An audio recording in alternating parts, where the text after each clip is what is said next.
Debt and equity financing. To raise capital for business needs, companies primarily have two types of financing as an option: the equity financing and the debt financing. Most companies use a combination of debt and equity financing, but there are some distinct advantages to both. Principal among them is that equity financing carries no repayment obligation and provides extra working capital that can be used to grow a business. Debt financing, on the other hand, does not require giving up a portion of ownership. What is debt financing? Debt financing involves the borrowing of money and paying it back with interest. The most common form of debt financing is a loan. Debt financing sometimes comes with restrictions on the company's activities that may prevent it from taking advantage of opportunities outside the realm of its core business. These are the debt financing options. The first one is the bank loan. Bank loan, a common form of debt financing, is bank loan. Bank will often assess the individual financial situation of each company and offer loan sizes and interest rates accordingly. The second one is the bond issues. Another form of debt financing is bond issues. A traditional bond certificate includes a principal value, a term by which repayment must be completed, and an interest rate. Individuals or entities that purchase the bond then become creditors by loaning money to the business. The third one is the family and credit card loans. Other means of debt finance also includes taking loans from family and friends and borrowing through a credit card. They are common with startups and small businesses. Debt financing over the short term. Businesses use short-term debt financing to fund their working capital for day-to-day operations. It can include paying wages, buying inventory, or costs incurred for supplies and maintenance. The scheduled repayment for the loan is usually within a year. So, understandable naman no kung when we say short term, so mga dili ra mabuto pila ka tuig ay mabayaran ang mga kanang mga loan nga imong giapilan. Debt financing over the long term. Businesses seek long-term debt financing to purchase assets such as buildings, equipment, and machinery. The assets that will be purchased are usually also used to secure their loan as collateral. The scheduled repayment for the loans is usually up to 10 years with fixed interest rates and predictable monthly payments. Advantages of debt financing. Retain control.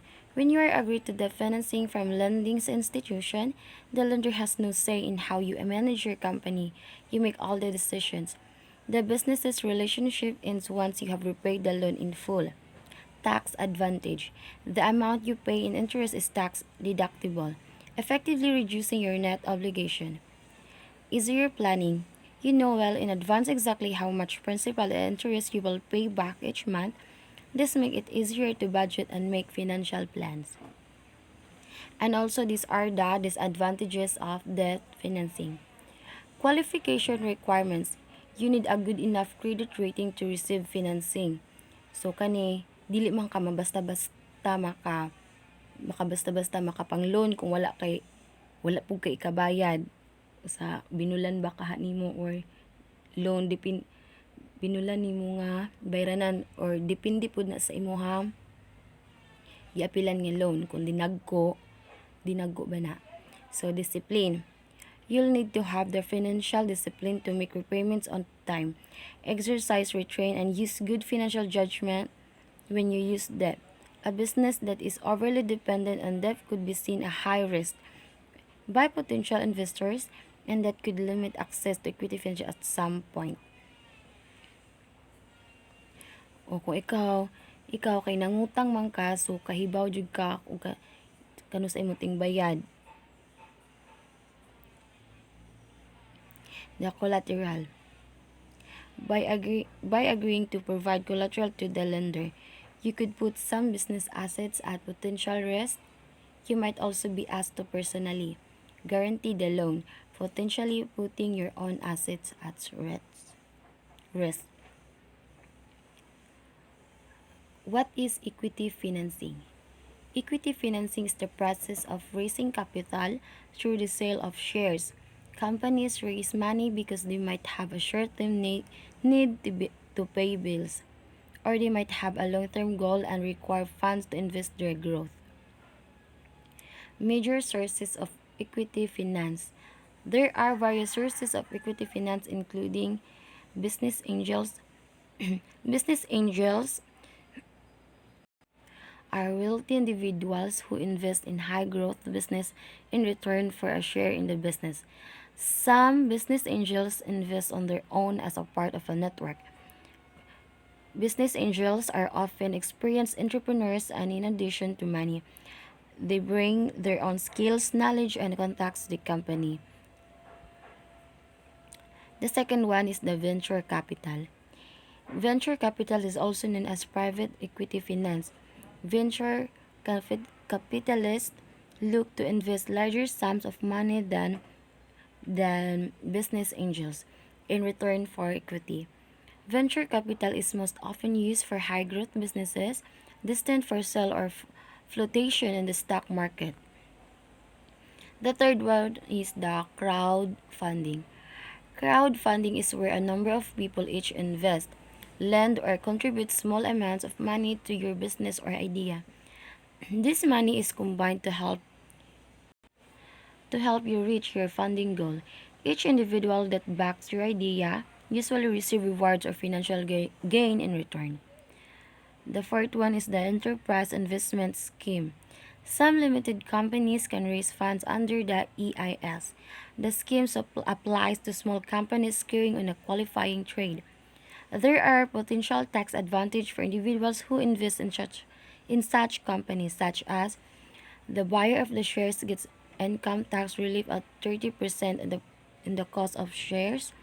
Capital gains tax or the CGT on the sale of the other assets can be deferred if the gain is reinvested into EIS shares. The fifth one is the Alternative Platform Finance Scheme.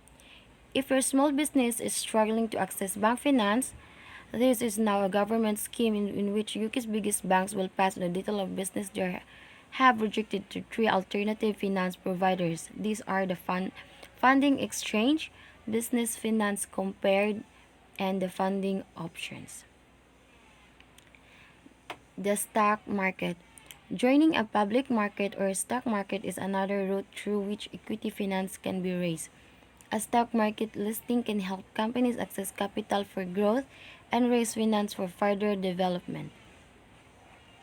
These are the advantages of equity financing.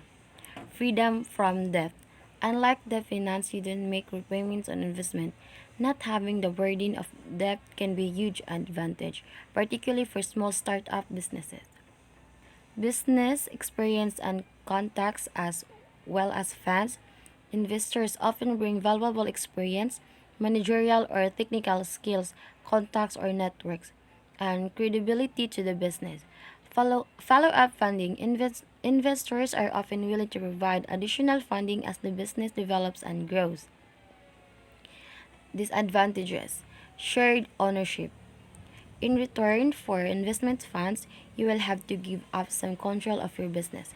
Investors not only share profits, they also have a say in how the business is run.